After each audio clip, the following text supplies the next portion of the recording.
O sol, rompendo por entre as nuvens dispersas de março, refletia no vidro do ônibus, como se tentasse aquecer a congelada e triste Poliana.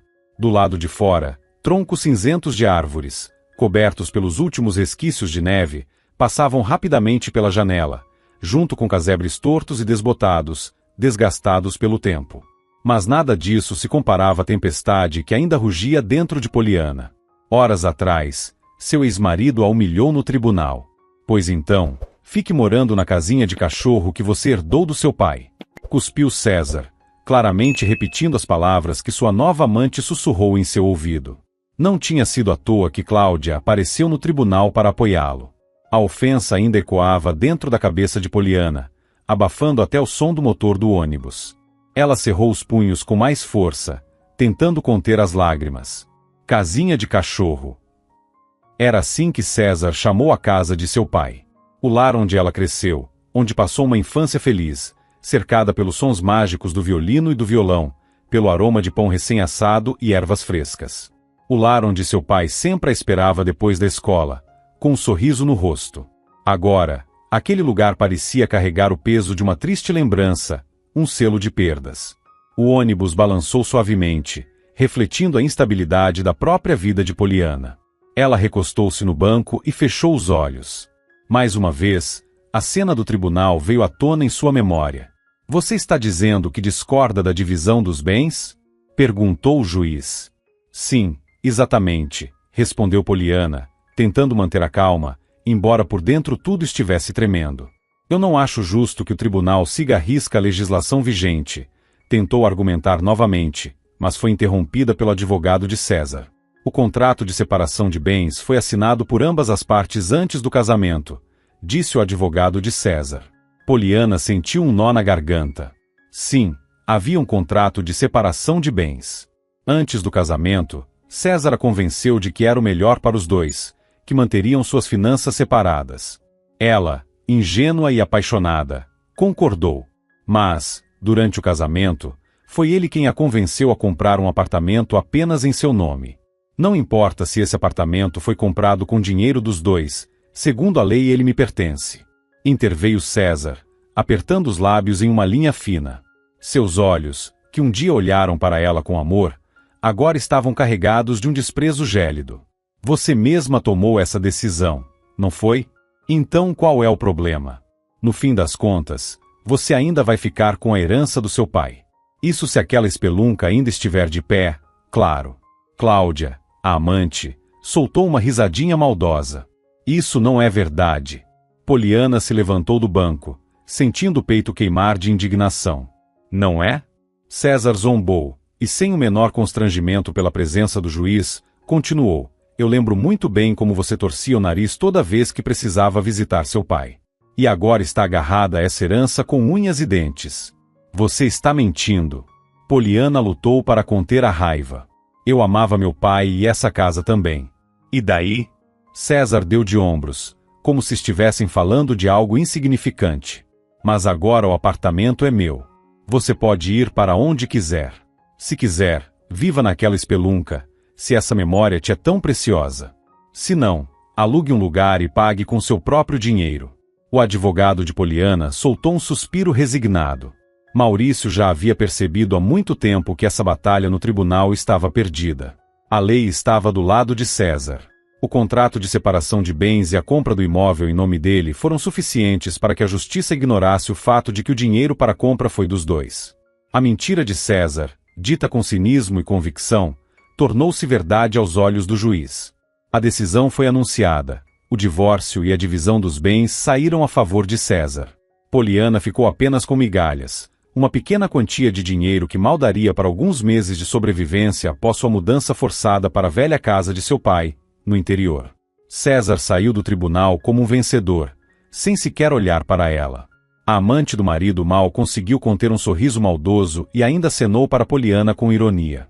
O murmúrio tomou conta da sala como o zumbido de uma colmeia, mas Poliana não ouviu nada. Seu mundo desmoronava como um castelo de cartas. Como isso aconteceu? Como ela pôde viver tantos anos com um homem que, no fim das contas, era um completo estranho para ela? Ele a traiu, a enganou, e agora, ainda zombava dela. Será que todo aquele amor, ou o que ela acreditava ser amor, nunca passou de uma ilusão?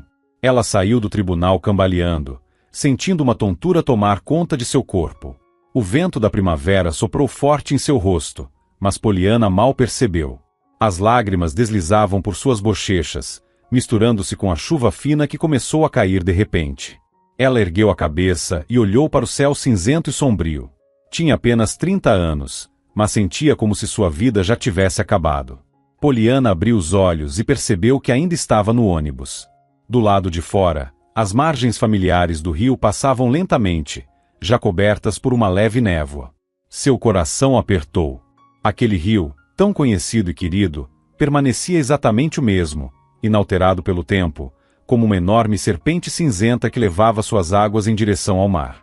Ela se sentia pequena e insignificante, perdida naquele mundo vasto. A primavera chegou cedo e de forma repentina naquele ano. A neve derreteu rapidamente, e o nível da água no rio subiu quase até a margem. Os moradores locais murmuravam com preocupação sobre a possibilidade de uma inundação, mas naquele momento Poliana estava preocupada com outra coisa.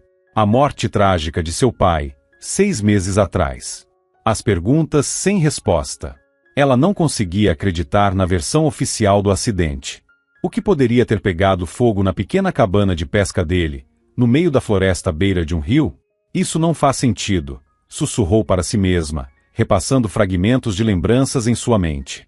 Seu pai nunca teve um fogão a lenha. Ele sempre usava um fogão elétrico. A fiação estava em perfeito estado. Ela mesma verificou tudo antes dele sair para ir pescar. Por que ninguém na vila percebeu o incêndio? Ela sabia que a floresta era constantemente patrulhada, especialmente no verão, o período mais crítico para incêndios. Mas, ainda assim, o laudo oficial dizia que a causa do incêndio foi um fogão elétrico com defeito, que ficou ligado durante a noite. Mas Poliana não acreditava nisso. Havia muitas inconsistências, sem falar na rapidez com que o caso foi encerrado. Além disso, incomodava a certeza quase inabalável dos moradores de que ninguém sequer tentaria descobrir a verdade. Ela se lembrou da conversa que teve com o policial local quando foi ao enterro de seu pai. O que podemos fazer? O homem de bigode, vestido com uniforme, deu de ombros. Foi um acidente. Acontece. Mas como assim? Poliana o encarou, desesperada. Meu pai sempre foi muito cuidadoso.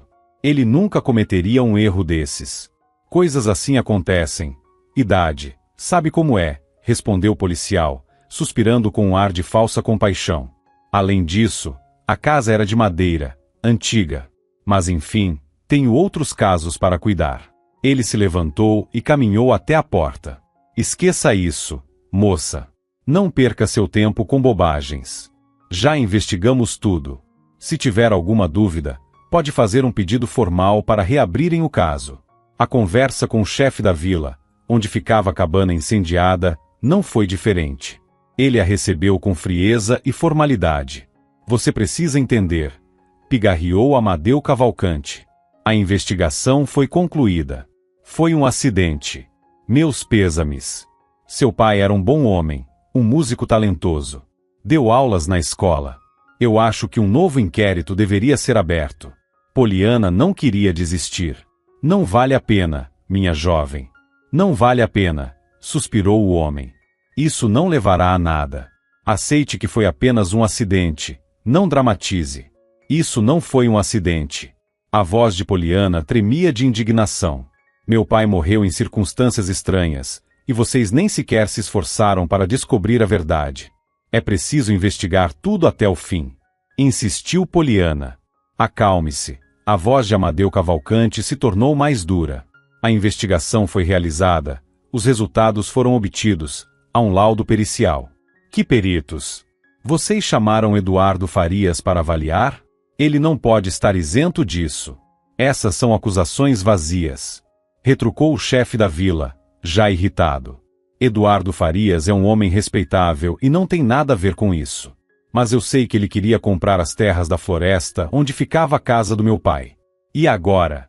Vou repetir mais uma vez, o caso está encerrado. Aceite isso. Dessa conversa, Poliana tirou apenas uma conclusão. A investigação não foi conduzida até o fim. Alguém impediu que a verdade viesse à tona. Isso só levantava mais dúvidas. Ela sentia que havia algo muito importante escapando de suas mãos, mas não conseguia enxergar o que era. O ônibus reduziu a velocidade, freou, e as portas se abriram com um rangido. Ela desceu na praça da vila e ficou parada por um momento, observando ao redor. Tudo ali parecia tão familiar e ao mesmo tempo tão estranho, como seu próprio reflexo num espelho deformado. A velha estrada que levava ao mercado ainda estava lá, exatamente como antes. Debaixo de um toldo, protegendo-se da chuva fina, algumas senhoras estavam sentadas em um banco, distraídas enquanto descascavam sementes. Entre elas, destacava-se uma mulher de lenço florido, o rosto enrugado, mas incrivelmente bondoso. Era Dona Cândida, velha amiga de sua falecida mãe. Poliana se aproximou, e a senhora levantou os olhos, surpresa, e ao mesmo tempo, radiante. Meu Deus, Polianinha! Exclamou Dona Cândida, abrindo os braços. É você, minha querida. O que te trouxe de volta? Oi, Dona Cândida. Poliana mal conseguiu segurar as lágrimas. Menina, como você está linda! Disse a idosa, emocionada, abraçando-a apertado. Mas, está tão triste. O que aconteceu? Ah, muita coisa, Dona Cândida. Poliana suspirou e sentou-se ao lado dela. Me divorciei, e voltei para casa. E papai? Bom, a senhora provavelmente já sabe. Falar sobre aquilo ainda doía. A idosa pousou sua mão enrugada sobre a dela. Seu pai era um homem bom, um músico de Deus. Eu me lembro bem de quando Álvaro tocava violino. E da amizade de vocês dois. Aqueles concertos no jardim, à noite. Que saudade! Pena que nos últimos anos a audição dele começou a falhar. Mal conseguia ouvir direito. Pobrezinho. Sim, Poliana sorriu entre as lágrimas. Foi uma época boa. O problema de audição dele era real. Eu o levei ao médico na capital, fizeram exames, e descobrimos que a surdez foi causada por uma infecção que ele ignorou. O quadro se agravou, e bem, o resultado foi esse. Ele ia para o chalé na floresta para ficar em paz com a natureza, para sentir aquela harmonia, acrescentou a idosa, suspirando. Poliana murmurou. Todos nós temos nosso tempo, minha querida. Mas não fique triste. Sei que está sendo difícil para você, mas a vida segue. Não posso simplesmente deixar isso assim, disse Poliana, agitando as mãos, determinada. Eu sinto que há algo errado. Papai não morreu por acaso. Minha menina, melhor você não se meter nisso, murmurou Dona Cândida, interrompendo-a suavemente. Deixe isso para quem entende do assunto. Eles sabem o que fazem. Mas eles não sabem, respondeu Poliana, indignada. Ou simplesmente não querem saber. Estão acobertando alguém? Que modo de falar, Poliana? Dona Cândida balançou a cabeça em reprovação. Não se pode acusar as pessoas assim. Eu sei do que estou falando. Insistiu Poliana. E não posso simplesmente ignorar isso. A idosa suspirou, resignada. Então faça como quiser. Mas tome cuidado. Aqui tudo parece calmo, mas você sabe bem os tipos de gente que se escondem nessas águas profundas. Não se preocupe. Poliana apertou a mão dela com firmeza. Eu vou descobrir a verdade. É com você, disse Dona Cândida, olhando para o céu escurecido. Parece que a chuva vem chegando. Sim. Poliana se despediu e seguiu pela rua, caminhando em direção à casa de sua infância. À frente, avistou a velha construção, já desgastada pelo tempo. Sua casinha de cachorro, como César havia debochado. Mas para Poliana, aquele lugar não era só uma casa. Era sua família, seu passado. E essas lembranças, ela jamais abandonaria. Mas então, Eduardo Farias. O simples pensamento nesse homem fez seu corpo estremecer. Ele era o verdadeiro senhor daquela região pacata, onde vilarejos pequenos estavam cercados por pessoas que preferiam não se envolver com um homem que havia construído sua fortuna às custas dos outros. Eduardo Farias tinha muito dinheiro, uma enorme influência e controle sobre muitas pessoas. Circulavam boatos sobre suas conexões com a administração local, sobre como ele comprava terras ao longo do rio para construir mansões de luxo para os mais ricos. Ninguém ousava enfrentá-lo. Poliana se lembrava bem de quando, ainda estudante, o encontrou na rua. Seu pai, como sempre, com um sorriso bondoso, os apresentou. Eduardo Farias, essa é minha filha, Poliana. Futuro talento da restauração de obras de arte. Eduardo Farias a analisou de cima a baixo, com um sorriso condescendente que fez um arrepio percorrer sua espinha. Que bom que pelo menos alguém da sua família entende de arte, comentou ele, com um tom carregado de ironia. O modo como falava, seu olhar e sua postura, tudo nele lhe causava repulsa. Soltando um suspiro triste, Poliana desviou de uma poça d'água formada pelo degelo da neve. O cheiro da terra úmida e da grama começando a brotar era familiar. Tudo ali lhe parecia exatamente como antes, como se o tempo tivesse parado. As casas cinzentas, algumas já desbotadas pelo tempo, a cerca sem pintura há anos, os pequenos mercados com placas envelhecidas, todas tão parecidas que lembravam irmãos gêmeos. Era a sua cidade do interior. Poliana continuou caminhando pela rua conhecida, passando pelas casas onde, quando criança, corria e brincava com os vizinhos, passando pela mercearia onde comprava doces. Então, finalmente, viu a velha casa de madeira com janelas entalhadas, esperando-a em silêncio. O jardim estava tomado pelo mato, os caules secos das dálias do ano passado ainda dobrados pelo inverno. Tudo ali parecia sussurrar sobre abandono. A fechadura rangeu, relutante, ao ceder a chave nas mãos da nova dona. Ao entrar, Poliana sentiu o cheiro de poeira e de coisas antigas. O ambiente estava tomado por silêncio e penumbra. Ela caminhou devagar pelos cômodos, tocando os móveis com delicadeza, como se temesse romper o frágil vínculo com o passado. Os móveis estavam cobertos por lençóis brancos. Sobre o piano, repousava um retrato de seu pai.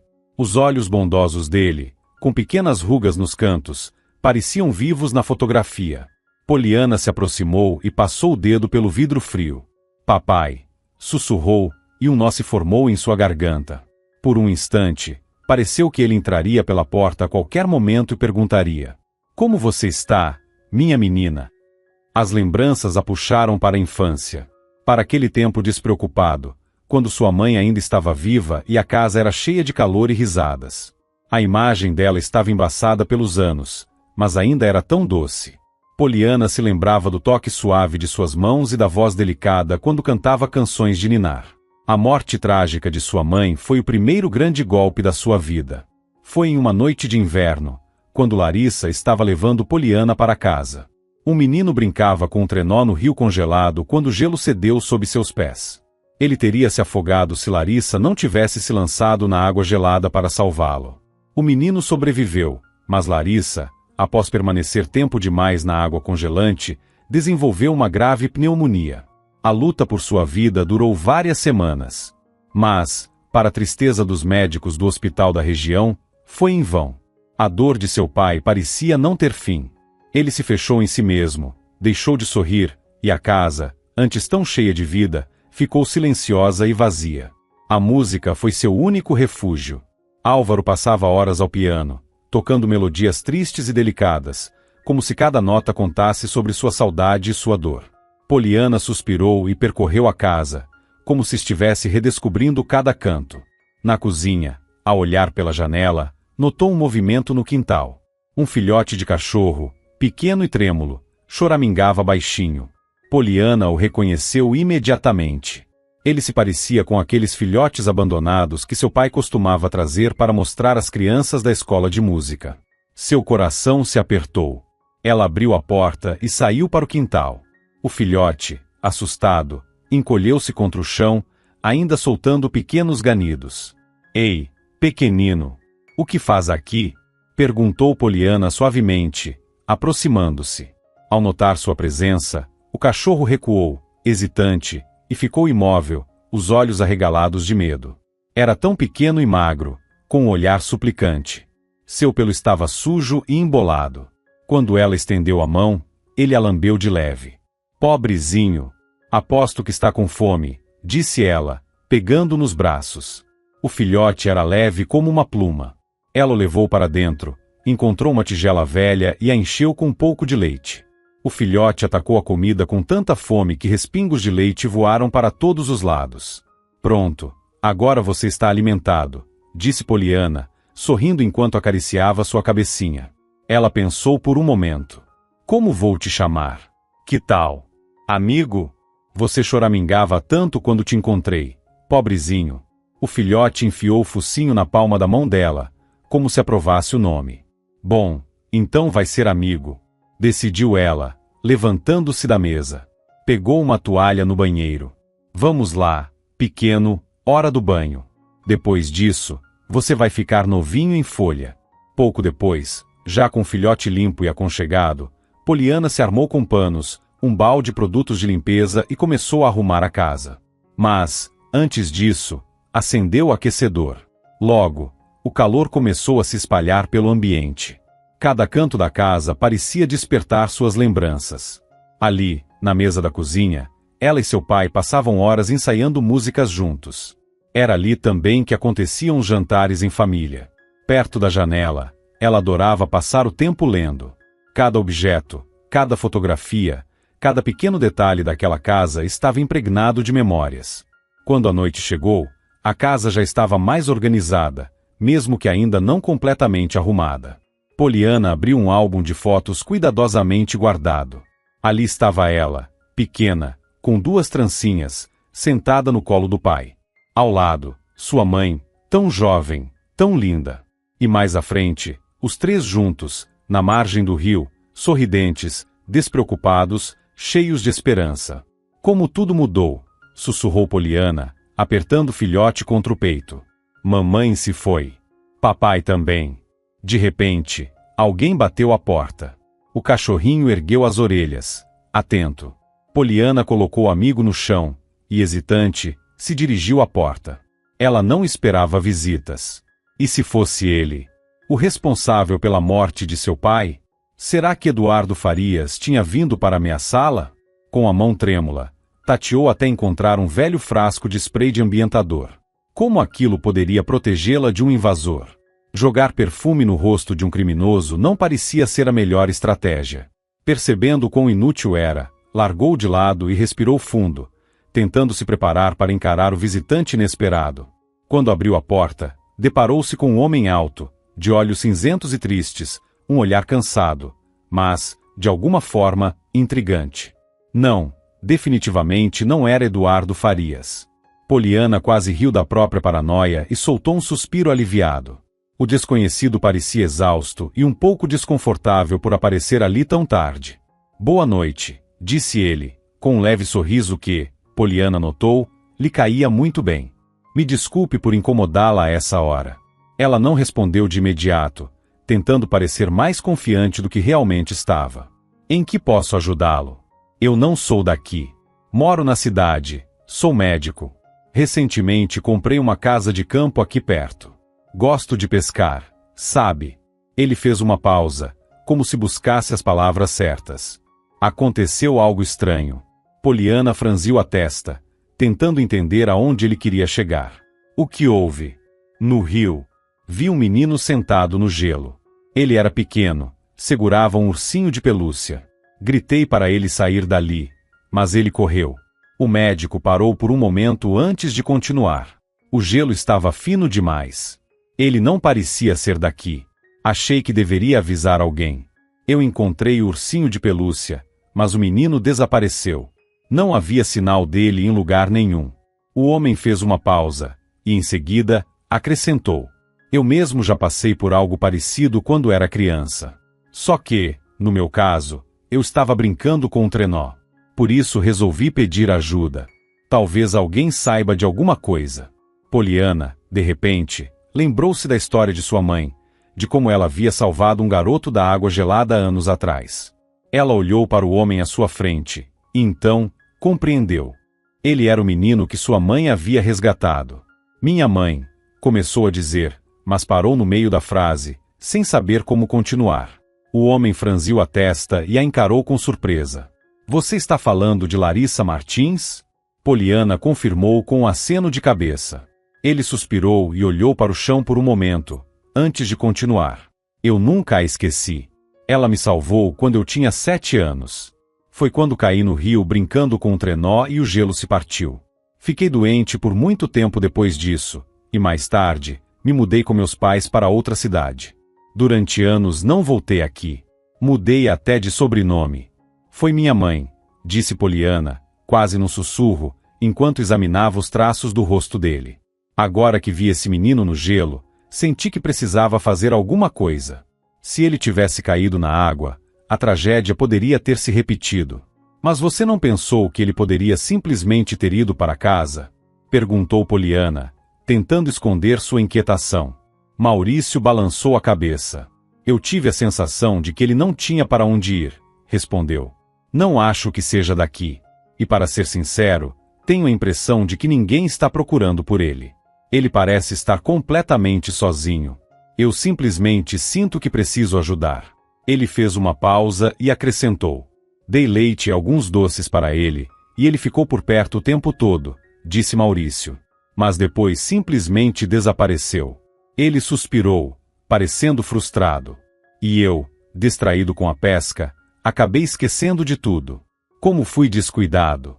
Por que não coloquei ele logo no carro? Entendo, respondeu Poliana, e sua voz carregava um tom de compaixão. Podemos procurá-lo juntos. Eu passei um tempo fora, mas ainda conheço esse lugar melhor do que você. O céu estava coberto por nuvens escuras, e a noite se aproximava rapidamente. O cheiro de terra úmida misturava-se a algo sutilmente inquietante no ar. Tempo perfeito para sair à procura de uma criança perdida, pensou Poliana com ironia enquanto vestia sua velha jaqueta. Ao seu lado, Maurício ajustou a gola da jaqueta escura. Seu rosto estava sério e focado. Eles saíram para a rua, e a vila os recebeu em silêncio. Ele vestia um casaco velho, disse Maurício enquanto caminhavam. E tinha um gorro engraçado, com um pompom no topo. Parecia ter uns 7 anos, no máximo. Você disse que ele estava com um ursinho de pelúcia? Sim. Pequeno, meio gasto. Parecia ser seu bem mais precioso. Talvez ele tenha se escondido na floresta, sugeriu Poliana. Ou perto do rio, mas um pouco mais afastado. Precisamos verificar tudo, concordou Maurício.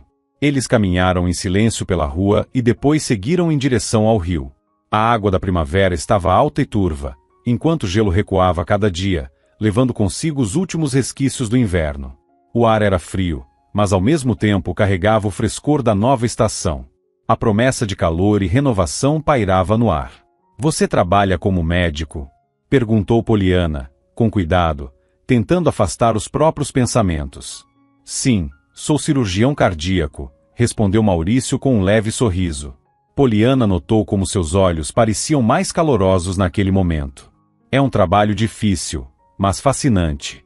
Salvar vidas. Não há nada melhor do que isso. Concordo, disse Poliana com um aceno de cabeça. Ela se lembrou do pai e de como ele falava sobre a música com a mesma paixão. Meu pai era professor de música. Dizia que a música também salva, de outra forma, porque cura a alma. Eu sei. Dizem que Álvaro era um homem incrível. Todos na vila se lembram dele com carinho. Ele fez uma pausa e sorriu. Foi ele quem me ensinou a tocar violão.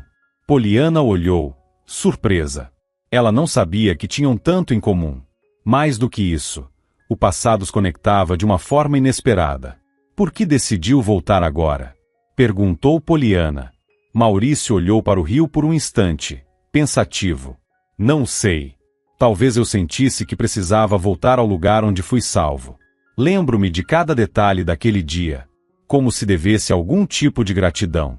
Ele ficou em silêncio por um momento, observando a água corrente. E também, acho que me cansei da cidade. Da correria, do caos. Do movimento incessante, continuou Maurício. Eu só queria um pouco de silêncio e paz. Ele soltou um suspiro. Mas, como você pode ver, não era para ser. Poliana assentiu, concordando. Eles continuaram caminhando em silêncio por um tempo, ouvindo os sons da noite. O vento farfalhava entre os galhos das árvores, e as ondas do rio batiam suavemente contra a margem. De repente, Poliana parou. Espere, disse ela. Acho que ouvi alguma coisa. Ela se aproximou da faixa escura de arbustos na beira do rio. O cheiro de fumaça de uma fogueira impregnava o ar. Maurício também parou e prestou atenção. Ele está aqui, murmurou. Os dois se enfiaram entre os arbustos e logo avistaram uma pequena fogueira. Perto dela, sentado no chão, estava o menino que Maurício vira no gelo. Ao lado dele, sobre a terra úmida, jazia um ursinho de pelúcia, gasto pelo tempo. "Quem é você?" perguntou Poliana, tentando manter a voz calma. "Qual é o seu nome?" O garoto olhou para eles assustado e se encolheu mais perto do fogo. "Davi", respondeu ele em um sussurro. "Onde estão seus pais?" perguntou Maurício. O menino desviou o olhar e disse baixinho: "Eu não tenho ninguém." Poliana sentiu um aperto no peito. "Você mora na rua?" perguntou, surpresa. O silêncio que se seguiu foi pesado. "Não vamos te machucar", continuou ela, abaixando-se para ficar na altura dele. "Queremos te ajudar. Você deve estar com frio." O menino concordou. "Venha comigo", sugeriu Poliana. "Minha casa é quente, e tenho comida. E eu também tenho algo para você comer", acrescentou Maurício. "E leite quente." O menino hesitou por um momento, depois engoliu em seco, e com um leve aceno de cabeça, murmurou: "Tá bom. Posso levar meu amigo comigo?" "Seu amigo?" repetiu Poliana, surpresa. "Meu ursinho", explicou Davi, segurando o brinquedo com força. "Claro, vamos levá-lo com a gente", respondeu ela com um sorriso. Maurício observava a cena com ternura. Sabia que estavam fazendo a coisa certa. Eles ajudaram Davi a se levantar e o levaram para casa. "Pronto", disse Maurício ao entrarem. "Aqui está quentinho." Davi olhou ao redor, intrigado. Tudo ali parecia novo e estranho para ele. Ele segurava o ursinho contra o peito como se fosse seu único tesouro. Poliana serviu uma xícara de leite quente para o menino, enquanto Maurício trouxe pão e queijo. Davi comeu com avidez, e só então ficou evidente o quanto estava faminto. Os três se sentaram à mesa, e o ambiente se encheu de um silêncio acolhedor. Poliana observava o pequeno hóspede, sentindo o coração apertar de compaixão. Ele parecia apenas um menino perdido no grande e implacável mundo dos adultos. E agora, mais do que nunca, precisava de ajuda. "Davi", disse ela suavemente, "você não quer me contar onde mora?" Ele balançou a cabeça. "Eu não tenho casa." "E sua mãe?" "Seu pai?" "Já disse que não tenho ninguém." Resmungou ele, cruzando os braços. Poliana trocou um olhar com Maurício. Eles sabiam que Davi não estava dizendo toda a verdade. Seus olhos, cheios de tristeza e medo, diziam muito mais do que suas palavras. Mas não insistiriam. Ainda não. "Tudo bem", disse Poliana com delicadeza. "Por enquanto, as coisas podem ficar como estão. Se quiser, pode ficar aqui comigo. Aqui você está seguro." Os olhos de Davi se encheram de lágrimas. "Obrigado", sussurrou. Ele abraçou seu ursinho com força e completou: "Eu nunca tive um lar." Poliana passou a mão em seu cabelo, tentando confortá-lo. Poliana sentia que precisava ajudar aquele menino, assim como sua mãe havia ajudado Maurício anos atrás. "Vai ficar tudo bem", disse ela suavemente. "Vamos cuidar de você." Ela arrumou um lugar para Davi dormir no sofá da sala, enquanto Maurício ajudava a recolher a mesa e trazer um cobertor. "Até que trabalhamos bem em equipe", comentou ele com um sorriso, observando a dona da casa. "Sim", respondeu Poliana, pensativa. "Mas me parte o coração olhar para ele. Precisamos encontrar um jeito de ajudá-lo."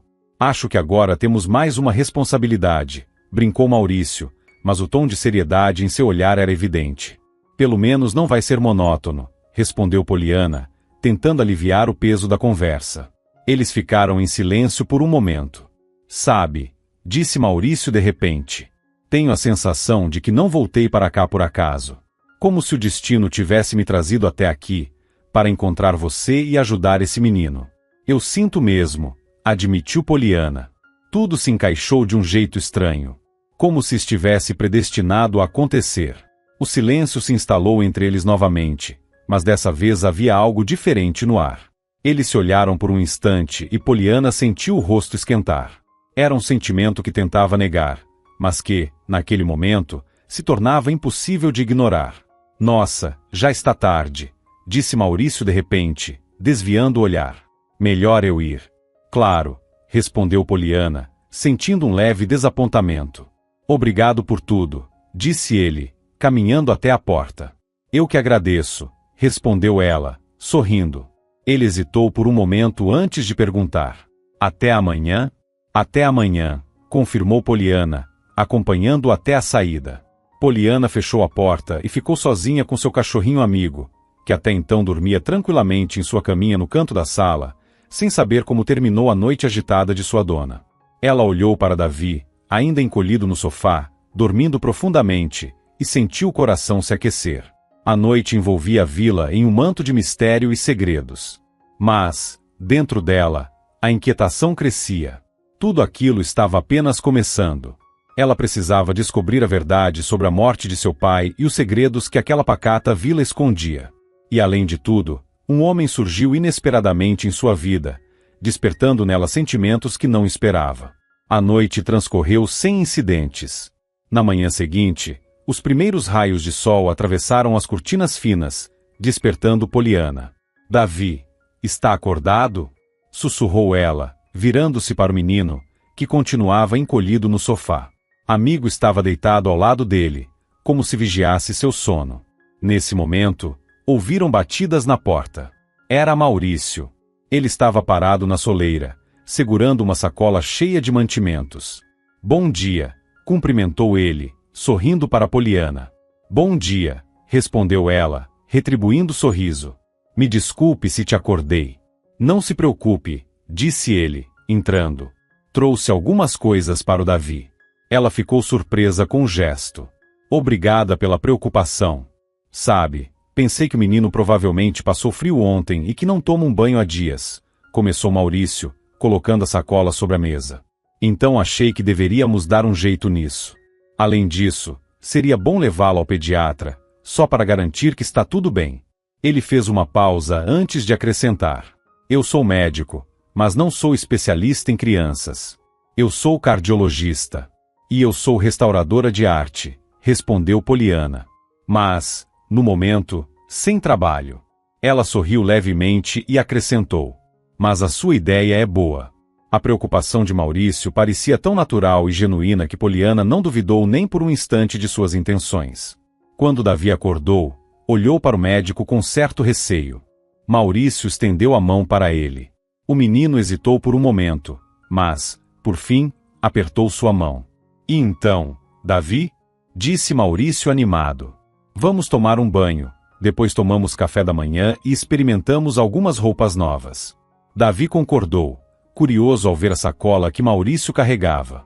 O banheiro logo ficou tomado pelo vapor quente da água. Poliana separou uma toalha, enquanto Maurício ajudava Davi a tirar as roupas sujas. Quando o menino ficou apenas de roupa íntima, Poliana prendeu a respiração. O corpo dele estava coberto de arranhões e hematomas. Sua pele era assustadoramente pálida. Maurício franziu a testa, mas permaneceu em silêncio. Poliana, com todo o cuidado para não machucá-lo, começou a lavá-lo com a esponja. Davi, no início, ficou encolhido e desconfiado, mas, aos poucos, relaxou. Depois do banho, Maurício enxugou com a toalha e o vestiu com roupas novas, uma camiseta macia, calças confortáveis e meias quentinhas. Tudo havia sido escolhido com carinho. Agora, Davi parecia outra criança. Um verdadeiro príncipe saído de um conto de fadas. Maurício sorriu e passou um braço sobre os ombros do menino. Foi então que seu olhar caiu sobre uma marca no ombro esquerdo de Davi. Bem acima da omoplata, havia uma grande pinta em formato incomum. Um coração virado de cabeça para baixo. Maurício congelou. Sentiu um arrepio percorrer sua espinha, como se tivesse levado um choque. Ele conhecia aquela marca. Ele próprio tinha uma idêntica, um pouco abaixo do ombro direito. O coração de Maurício disparou. Fragmentos de memórias passaram por sua mente, os anos despreocupados da juventude, os romances passageiros, os encontros fugazes. Ele nunca poderia imaginar que um deles teria consequências assim. Isso é impossível. Tentando controlar a própria voz, ele perguntou. Você sempre teve essa marca de nascença? Davi deu de ombros. Sim, sempre. Maurício observou em silêncio, mas dentro de si uma tempestade se formava. Não pode ser. Uma marca como aquela era rara demais para ser apenas coincidência. Isso simplesmente não pode ser verdade. Maurício, você está bem? Perguntou Poliana, preocupada ao notar seu semblante pálido. Ele respirou fundo e forçou um sorriso. Sim, estou bem. Só me distraí por um momento. Ele ajudou Davi a terminar de se vestir, e pegando pela mão, disse: Vamos tomar café da manhã? Na cozinha, Poliana havia preparado mingau quente com manteiga. Que cheiro bom! Comentou Davi, sentando-se animado. Enquanto tomavam café da manhã, Maurício observava cada gesto do menino. O garoto ria, mostrando os dentinhos pequenos, enquanto comia com gosto. Por fora, tudo parecia normal. Mas, por dentro, Maurício tentava encontrar qualquer traço em Davi que ligasse a ele. E encontrou. O formato do nariz. O contorno dos olhos. Até mesmo certos gestos pareciam estranhamente familiares. A cada instante, a dúvida dentro dele se tornava mais forte. E se Davi fosse? Não, isso é loucura. Mas ele não conseguia afastar aquele pensamento. Poliana percebeu que Maurício estava agindo de maneira estranha. Seu olhar estava distante, e por vários momentos, parecia perdido em pensamentos. Maurício, o que está acontecendo? Você está diferente, perguntou ela, enquanto servia o chá. Ele suspirou e passou a mão pelo rosto. Me desculpe. Só lembrei de algumas coisas do passado. Ele parou de falar, desviando o olhar para Davi. O menino estava concentrado em encher sua tigela de mingau, tentando fazer isso de um jeito adulto. Maurício decidiu que, por ora, não diria nada sobre suas suspeitas. Precisava de tempo para pensar, para pesar os prós e contras.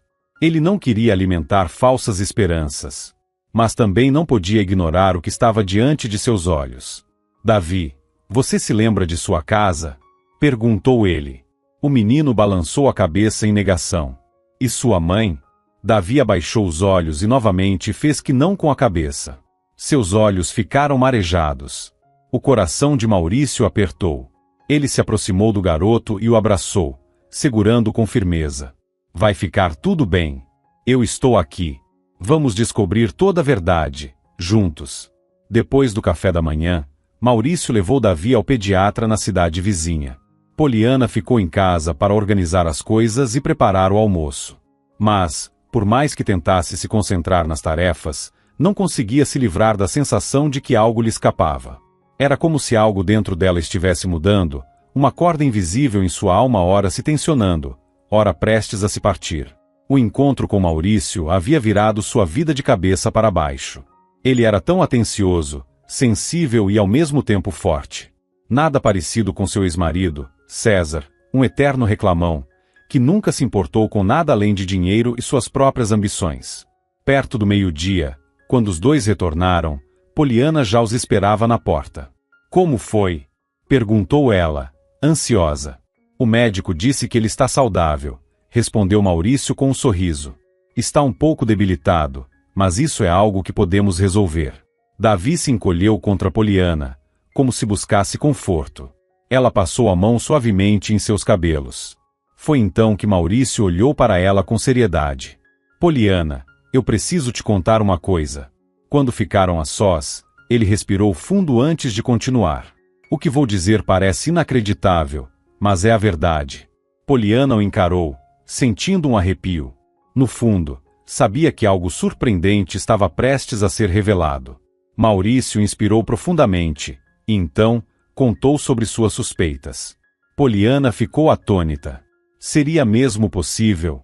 Milhares de pensamentos passaram por sua mente, todos se misturando em um turbilhão confuso. Me diga, Poliana, continuou Maurício, olhando-a diretamente nos olhos. Você acredita nisso? Ela ficou em silêncio por alguns segundos. Então, com firmeza, respondeu. Sim, eu acredito em você. O alívio que tomou conta de Maurício foi tão intenso que o coração de Poliana apertou por ele. E o que pretende fazer agora? Perguntou ela.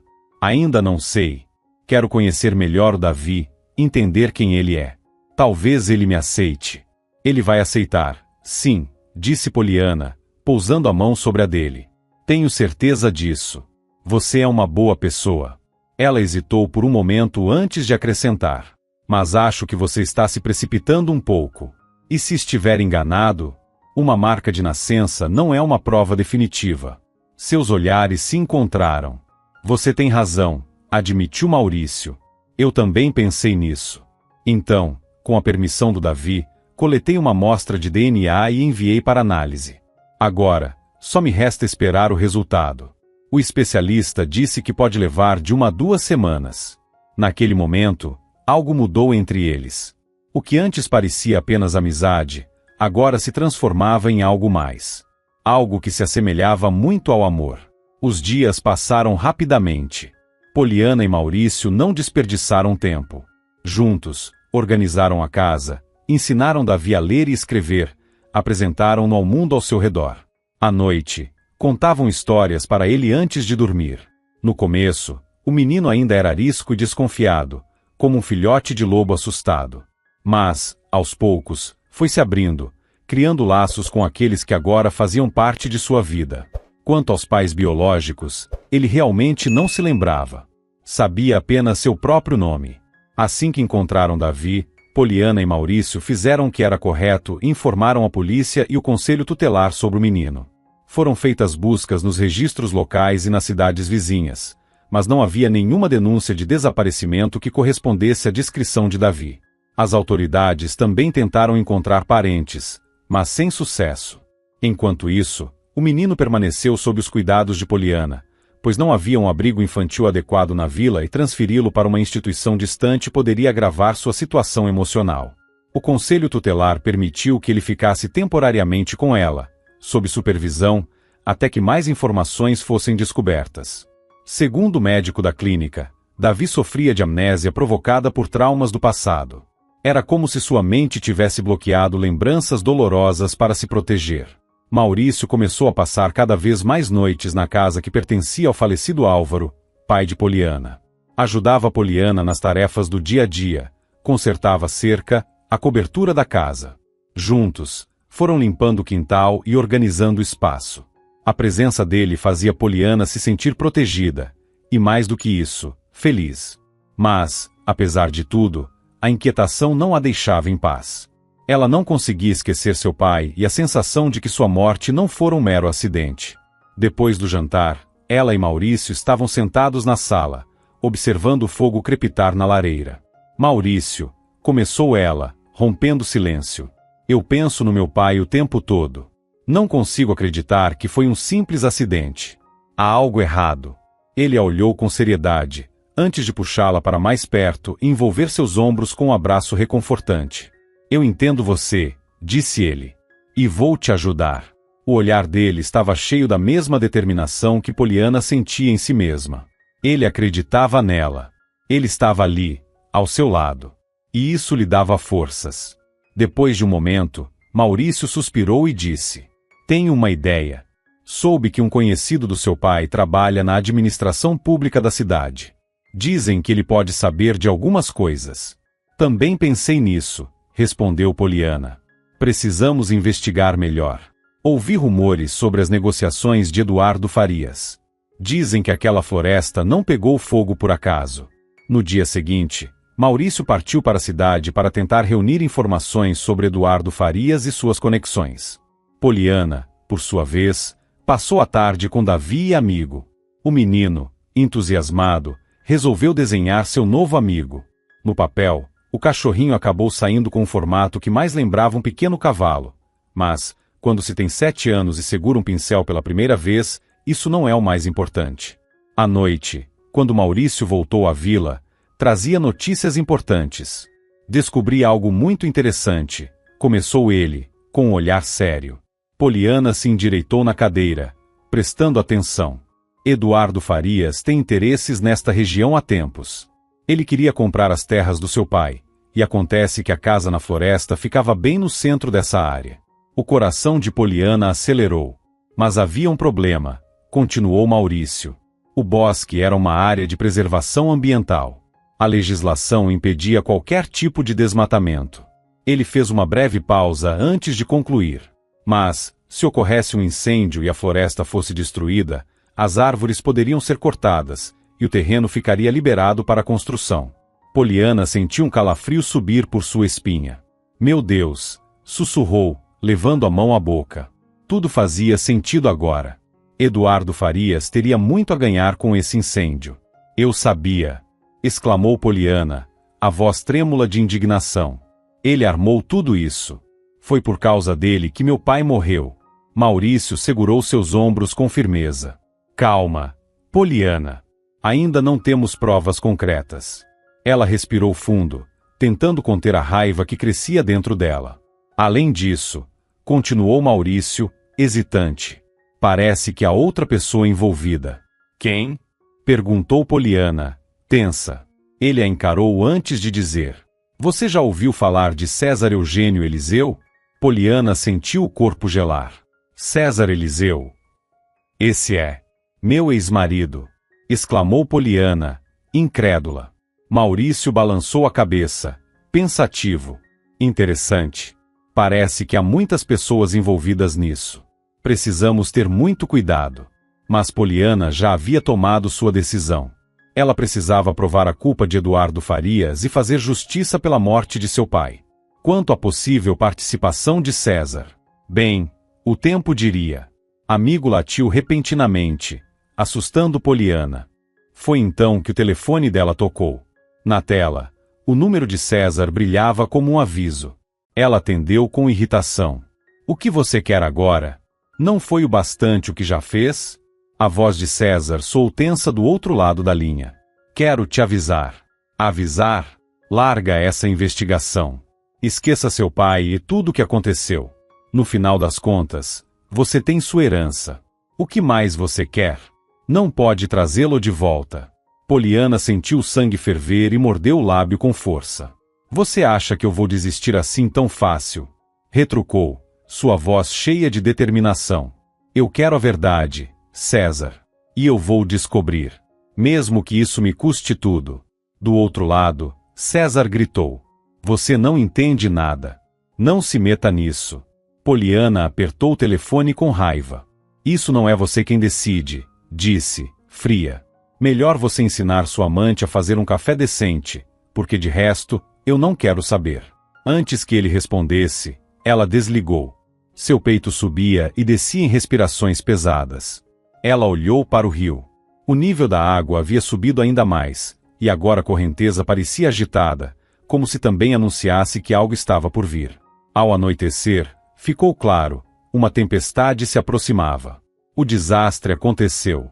As chuvas torrenciais dos últimos dias fizeram o nível do rio subir rapidamente, e a enchente começou. Os moradores da vila se agitavam como formigas, carregando pertences para os sótãos e andares superiores das casas. Maurício, que sabia pilotar um barco a motor, se tornou um dos principais responsáveis pelo resgate. Ele ia e voltava, retirando pessoas das casas alagadas. Poliana ajudava do outro lado, organizando os que conseguiam chegar à terra firme e coordenando os esforços de apoio. Mas a água continuava subindo, e a cada hora a situação ficava mais perigosa. Durante um de seus resgates, Maurício avistou algo na água, um barco inflável virado, com uma figura lutando para se manter à tona. Era Eduardo Farias. A embarcação dele havia se chocado contra um tronco submerso e começava a afundar. O empresário se debatia, tentando não ser arrastado pela correnteza. Maurício acelerou na direção dele. Segure firme! Gritou. Eduardo tossia e engolia a água, mas conseguiu se agarrar na lateral do barco de Maurício, que o puxou para dentro. Por um momento, o empresário ficou deitado no fundo da embarcação, ofegante, tentando recuperar o fôlego. Você está bem? Perguntou Maurício, sem esconder a tensão na voz. Eduardo ainda respirava com dificuldade, mas assentiu. Eu achei que fosse morrer, murmurou, tremendo de frio. Pois é, mas agora não é hora de agradecimentos, respondeu Maurício, secamente. Ainda temos muito trabalho a fazer. Com um gesto rápido, Poliana jogou um cobertor para Eduardo quando eles chegaram à margem. Ele o agarrou com as mãos trêmulas e olhou para ela. Por quê? Por que tudo isso está acontecendo comigo? Perguntou, entre um acesso de tosse e outro. Afundar assim, feito um rato qualquer? Poliana se ajoelhou ao lado dele, mantendo o tom calmo. Eduardo, Você precisa se acalmar, disse, suavemente. Agora você está em segurança. Ele riu com ironia, ainda tremendo. Em segurança? É isso que você acha? Minha própria ganância quase me matou, murmurou Eduardo Farias. O que quer dizer com isso? Perguntou Poliana, estreitando os olhos. Ele desviou o olhar, visivelmente abalado. Achei que conseguiria salvar meus documentos e papéis importantes levando-os no barco. Mas fui um idiota. Não se preocupe com isso agora, disse Poliana, tentando manter a calma. O importante é que você está vivo.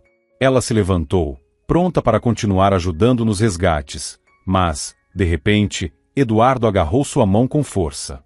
Escute, sussurrou ele, os olhos fixos nos dela. O incêndio na floresta. Não foi um acidente. Poliana congelou. O que você quer dizer com isso? O empresário engoliu em seco, olhando ao redor antes de continuar. O incêndio que matou seu pai. Eduardo hesitou, depois baixou o tom de voz. Foi César. Seu ex-marido. Ele armou tudo. A confirmação fez o sangue de Poliana gelar. Ela já suspeitava, mas ouvir aquilo de Eduardo, um homem diretamente envolvido nos negócios da região, transformava sua dúvida em uma certeza esmagadora. Seu coração disparou, e um arrepio percorreu sua espinha. César, murmurou, com a voz trêmula. Eu suspeitava que ele estava envolvido. Mas, por quê? Por que fazer algo tão cruel? Eduardo suspirou pesadamente. Ele queria aquele terreno para construir. Seu pai se recusou a vender, e César não gostou disso. Ele fez uma pausa, olhando para Poliana com um misto de arrependimento e cansaço. Eu nunca quis me envolver. Não faço negócios assim. Mas César, ele achou que poderia apenas assustar seu pai. Só que não previu uma coisa. Poliana sentiu um nó apertar sua garganta. O quê? Ela perguntou. Eduardo fechou os olhos por um instante antes de responder. Seu pai quase não ouvia mais. Ele não percebeu o estalar das chamas até ser tarde demais. Poliana sentiu as pernas fraquejarem. Maurício, que ouviu tudo, imediatamente segurou, a envolvendo em um abraço forte. Ela mal conseguia processar a informação. Enquanto isso, a enchente continuava ganhando força. O nível da água subia cada vez mais, e o perigo estava longe de acabar. A enchente continuava tomando conta da vila. Maurício e Poliana trabalhavam incansavelmente, ajudando os moradores atingidos. Davi, agarrado ao cachorrinho amigo, observava tudo da margem, seu olhar preocupado acompanhando cada movimento de Maurício, que, entre um resgate e outro, sempre fazia questão de verificar se o menino estava bem. Em um momento de pausa, Maurício trocou um olhar com Poliana. Ele sorriu levemente, um sorriso que dizia mais do que palavras. Sim, eu também acho, respondeu ela, compreendendo seu pensamento. Depois de um breve silêncio, ele acrescentou. Mesmo sem o resultado do exame de DNA, eu sei que ele não me é estranho. Poliana não precisava de mais explicações. O amor de Maurício por Davi era visível desde o primeiro instante. Quando a noite caiu e o nível da água começou finalmente a baixar, eles puderam respirar um pouco. Sentados ao redor da fogueira, aqueciam-se e refletiam sobre tudo o que havia acontecido. De repente, Poliana sentiu Maurício passar o braço ao redor de seus ombros, a envolvendo em um abraço firme, mas delicado. Ela ergueu os olhos para ele. Sei que este pode não ser o momento certo para isso, disse ele, olhando-a nos olhos. Mas eu não consigo mais esconder o que sinto. Ele fez uma pausa antes de continuar. Poliana, você se tornou muito mais do que uma simples amiga para mim. Sua coragem, sua força. Isso tudo me conquistou de um jeito que eu não esperava. Ela ficou surpresa com a confissão. Por um instante, sentiu o rosto esquentar. Mas, ao mesmo tempo, percebeu que, depois de tanto tempo, seu coração, antes ferido, começava a se abrir novamente. Porque ela também sentia algo especial por Maurício. Algo profundo, familiar, algo que aquecia sua alma. Ela sorriu, segurando sua mão. Parece que você lê meus pensamentos. Os corações de ambos batiam em sintonia, e a intensidade do momento os envolveu como uma chama ardente. A paixão entre eles surgiu de forma inesperada, como uma fogueira que se acende com uma única faísca. A noite trouxe consigo o silêncio e o frio, mas nada parecia capaz de apagar o que havia começado ali. Na manhã seguinte, a enchente havia praticamente recuado, deixando para trás um rastro de lama e destruição. Com a força renovada, Maurício e Poliana tomaram uma decisão. Eles iriam até a polícia. A reviravolta veio mais rápido do que imaginavam. O depoimento de Eduardo trouxe novas informações cruciais, e o caso foi oficialmente reaberto. Agora, a verdade começaria a vir à tona. Poliana sentiu uma mistura de ansiedade e determinação. Ela havia amado César um dia, confiado nele. Mas agora, tudo o que via era um homem mesquinho e cruel, alguém que nunca se importou com as consequências de seus atos. O que aconteceria a seguir? Ela não sabia. Mas tinha certeza de que não pararia até que a justiça fosse feita. Maurício segurou sua mão com firmeza e sussurrou: "Vai ficar tudo bem. Eu estou com você." Depois de sair da delegacia, Poliana se aproximou de Davi e o abraçou com carinho. "Em breve, você terá uma mãe e um pai", disse ela suavemente. "E desta vez, eles nunca mais irão embora." Davi se aconchegou contra ela e olhou para Maurício com olhos cheios de esperança. A primavera finalmente triunfava sobre as adversidades, e a vila começava a retomar sua rotina.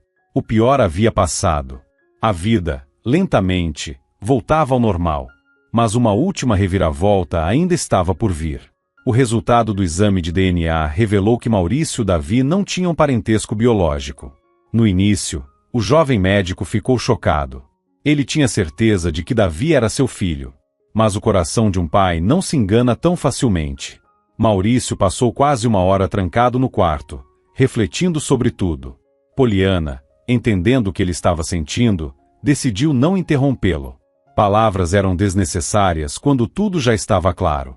Maurício acreditava tanto no vínculo entre ele e Davi que quis antecipar os acontecimentos, sem nem cogitar outro desfecho. Mas, depois de ponderar e aceitar a verdade, ele saiu do quarto, respirou fundo e pegou Davi nos braços. O menino riu, abraçando com carinho, sem imaginar o turbilhão de emoções que se passava dentro dele. Poliana, observando a cena, sentiu seu coração se aquecer. Maurício apertou Davi em um abraço firme e disse, para que todos ouvissem: "Agora, somos uma família." Naquele momento, Poliana teve certeza de que tudo estava exatamente onde deveria estar. Na noite anterior, ela havia aceitado o pedido de casamento de Maurício, e juntos começavam a construir planos para o futuro. Agora que conhecia toda a verdade, a dor da perda de seu pai não era mais tão sufocante. Ela sabia que, de onde estivesse, ele a observava e se alegrava com sua felicidade. Amigo corria pelo quintal, latindo animado, como se dissesse: "Isso é só o começo." Poliana sorriu, vendo o brilho do sol refletido nas poças d'água deixadas pela enchente. Mesmo depois das noites mais escuras, o sol sempre nasce outra vez. Um mês depois, Poliana voltou ao tribunal. Dessa vez, não como vítima, mas como testemunha. César estava no banco dos réus, tremendo, ciente de que seu destino estava selado. O advogado tentava contestar as provas, mas o juiz permanecia inflexível. O caso estava prestes a ser encerrado, e o júri se preparava para deliberar, quando o advogado de acusação solicitou uma última testemunha. O juiz concedeu, e um idoso foi chamado ao banco das testemunhas. Era Germano Trofim. "Senhor Trofim, pode nos contar o que viu na noite do incêndio?" O tribunal mergulhou em silêncio. A verdade estava prestes a ser revelada. Germano era um homem idoso que, por acaso, esteve na floresta no dia do incêndio. Ele explicou que, meses antes, estava coletando ervas para uso pessoal quando se deparou com algo inesperado. Álvaro, o pai de Poliana, desmaiado do lado de fora da cabana de pesca. O idoso hesitou antes de continuar. "Eu deveria ter contado isso antes. Mas, na época, pensei que ninguém acreditaria em mim. Agora que o caso foi reaberto, decidi falar." As palavras do idoso ressoaram pela sala do tribunal. Álvaro conseguiu sair da cabana em chamas, mas estava fraco, caído perto da trilha, relatou o homem idoso. A sala do tribunal ficou em silêncio. Quando o encontrei, ele ainda respirava. O pulso estava fraco, mas ele estava vivo. Poliana sentiu o corpo estremecer. O advogado de acusação, olhando diretamente para César, que agora parecia inquieto. Senhor Trofim, pode afirmar com certeza que o réu estava presente nesse momento? O idoso concordou firmemente. Sim. Ele apareceu logo depois. O senhor pediu ajuda a ele? Pedi. Sim. Eu disse que o senhor Álvaro precisava de socorro imediato e que devíamos colocá-lo no carro para levá-lo ao hospital. O advogado respirou fundo. E qual foi a resposta do réu? Germano olhou diretamente para César, seu rosto tomado por um misto de raiva e desprezo. Ele disse que era perda de tempo, que Álvaro já era velho e que não ia chegar a tempo ao hospital de qualquer jeito. Um murmúrio inquieto percorreu a sala do tribunal. O advogado se aproximou um pouco mais do banco das testemunhas. O senhor tentou argumentar? Sim. Eu disse que não conseguiria carregá-lo sozinho. Eu sou um homem velho. Não tenho força para levá-lo até um carro. E o réu fez algo para ajudar?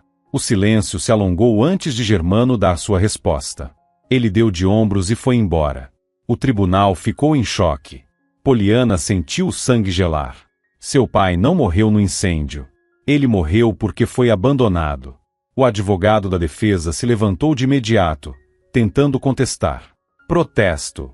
O depoimento é baseado apenas no relato de uma testemunha idosa, sem provas concretas de que o senhor Álvaro teria sobrevivido se socorrido a tempo. O advogado de acusação rebateu prontamente. O protesto não procede. O depoimento do senhor Trofim é consistente e baseado em sua experiência como ex-paramédico. Além disso, o réu não prestou socorro, o que configura omissão de socorro com resultado morte. O juiz concordou e voltou-se para os jurados. O júri deverá deliberar sobre a culpabilidade do réu com base às provas apresentadas. A sala foi tomada por tensão. Os jurados se retiraram para debater o veredicto. A espera parecia durar uma eternidade. Poliana apertava os dedos nervosamente, enquanto César mantinha o olhar fixo no chão, pálido e inquieto. Finalmente, o júri retornou. O juiz pediu que o veredicto fosse lido. O representante do júri se levantou, limpou a garganta e anunciou. Considerando as novas provas apresentadas, este júri declara o réu, César Eugênio Eliseu, culpado pelos crimes de omissão de socorro com resultado morte, incêndio criminoso e tentativa de fraude fundiária. Um silêncio absoluto caiu sobre o tribunal. O juiz fez uma pausa para analisar a sentença e, por fim, proferiu. Diante da gravidade dos crimes e dos danos irreparáveis causados, condena o réu a 30 anos de prisão em regime fechado, sem direito à redução da pena. O martelo foi batido. O som seco ecoou pela sala. César sentiu o corpo falhar. Tentou se levantar, mas suas pernas fraquejaram. Tentou falar, mas sua voz simplesmente não saiu. As algemas foram fechadas ao redor de seus pulsos, frias como o destino que o aguardava. Agora, ele próprio sabia o que era estar indefeso. Enquanto era levado pelos guardas, ouviu um murmúrio vindo do fundo da sala. Assassino de idosos. As palavras bateram como um soco em seu peito. Ele olhou ao redor, buscando um rosto familiar. Sua amante não estava lá. Ela já havia desaparecido, junto com tudo que ele um dia teve. Lá dentro, ele não teria influência, dinheiro ou saída. Do lado de fora, Poliana respirou fundo e ergueu os olhos para o céu. O sol brilhava entre as nuvens, e uma brisa suave tocava seu rosto. Ela sabia que seu pai estava em paz. Talvez, de onde estivesse tocando sua melhor melodia, em homenagem à filha que nunca desistiu. Agora, ela podia finalmente seguir em frente. Muito obrigado por acompanhar a história até o fim. Se você gostou, não esqueça de deixar seu apoio clicando no botão de curtir. Para você é só um clique, mas para mim, significa muito. Um grande abraço e nos vemos na próxima história.